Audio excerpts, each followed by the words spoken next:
کیونکہ چھوٹے بھائی وہ ضرور ہیں لیکن شاعری میں مجھ سے بہت سینئر ہیں. 1981 میں جب میں نے افسانہ نویسی شروع کی تو اس وقت تک ارشد جمال ہاشمی شاعری شروع کر چکے تھے. انہوں نے عروضی کتابوں کا مطالعہ کیا تھا اور بہت ساری چیزیں پڑھی تھی اور شاعری شروع کر دی تھی. جب 1987 میں نے شاعری شروع کی تو ظاہر ہے کہ میں نے اپنے چھوٹے بھائی ارشد جمال ہاشمی کو کچھ ابتدائی کلام دکھائے اور ان سے اصلاح لی. تو میں بغیر استادیہ نہیں ہوں. یہ ضرور ہے کہ وہ اصلاح لینے کی مدت جو ہے وہ کم رہی.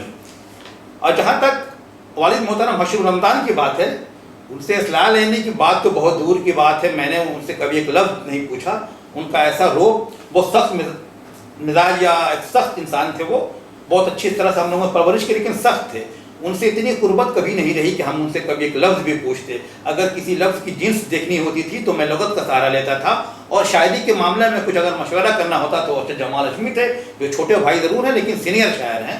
تو میں بے استادیہ نہیں ہوں, اور میرے استاد اگر کہا جائے تو پھر ارشد جمال ہاشمی میرے پہلے استاد بھی تھے اور آج بھی. حقیقت یہ کہ آج بھی میں کہیں کسی مصرے پر یا نامانوس بحر میں کہیں رکتا ہوں تو اپنے چھوٹے بھائی کو فون کرتا ہوں, ان سے کچھ مشورے کرتا ہوں.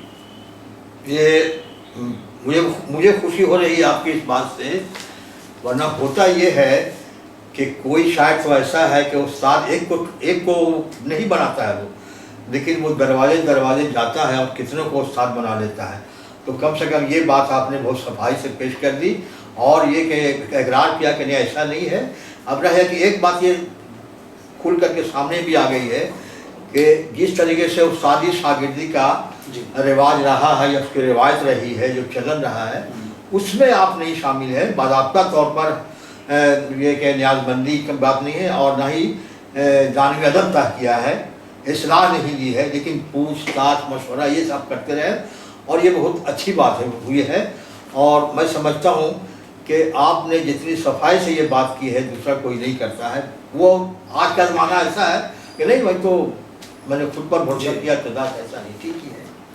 دیکھیے ایسا ہے کہ مجھے یاد پڑتا ہے کہ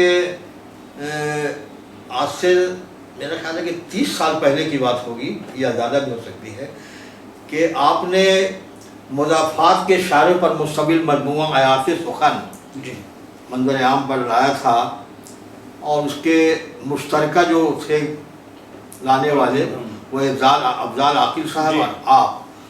تو آخر یہ شوق یا یہ ذوق یا جذبہ یا اس مسئلہ کیا بات تھی جو ایسا ہوا کہ اپنے مجموعہ کی طرف دھیان نہیں دے کر کے آپ نے اس وقت لایا شعری مجموعہ, یہ مشترکہ مجموعہ لایا جب آپ کی شاعری کی مشکل سے عمر میرے خیال سے 5-6 سال کی ہوگی.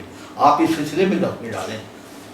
کہ ایسا ہے انجم صاحب کہ ویسا کہ میں نے کہا کہ میں نے باقاعدہ طور پر شاعری کی شروعات 1989 میں کی اور آیت سخن کی اشاعت 1995 میں ہوئی تھی. جب میں آیت سخن منظر عام پر آیا تو اس وقت میری شاعری کی عمر 6 سال کی. وہی میں نے کہا نا. تو اس زمانے میں میں نہیں سمجھتا کہ 6 سال کی شاعری کے بعد مجموعہ آنا چاہیے, کبھی ذہن میں بھی نہیں آیا تھا.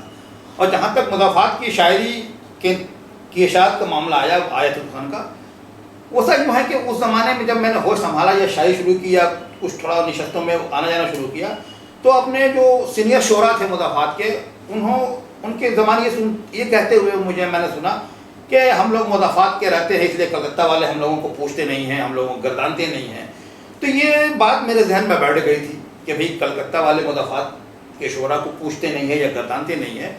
تو میں نے ایک ذہن میں بات آئی کہ کیوں نہ یہاں کے شعراء ہیں, خاص طور سے یہ کیونکہ مضافات کا یہ علاقہ ہے, مل مزدوروں کا علاقہ ہے, بہت بڑی آبادی جو آبادی کا بہت بڑا حصہ ہے وہ جفا کش و محنت کش یا مزدور طبقے کے لوگ ہیں. تو ان کی استطاعت نہیں ہوا کرتی تھی اس وقت بھی کہ شعری مجموعہ چھپائیں, اور اس طرح یہ قومی کونسل یا اکیڈمیز کا پتہ نہیں یاد نہیں تھا کہ معاملہ بھی تھا. تو ایسا لگتا تھا کہ یہ شعراء اپنا مجموعہ نہیں لا پائیں گے. تو میرے ذہن میں یہ ایک بات آئی کہ کیوں نہ ان شاعروں کی غزلوں کا ایک انتخاب شائع کیا جائے, تاکہ کیونکہ کسی کو گرداننے کے لیے ماننے کے لیے ضروری ہوتا ہے کہ ہماری چیزیں منظر عام پر آئیں, اور مجھے لگا کہ شعراء اس لائق نہیں ہیں کہ اپنا مجموعہ لا سکیں. تو میں نے یہ ایک ذہن میں بات آئی کہ کیوں نہ اس کا انتخاب شائع کیا جائے. تو اس وقت میری نئی ملازمت ہوئی تھی, میری پوسٹنگ دارجلنگ میں تھی. تو وہاں سے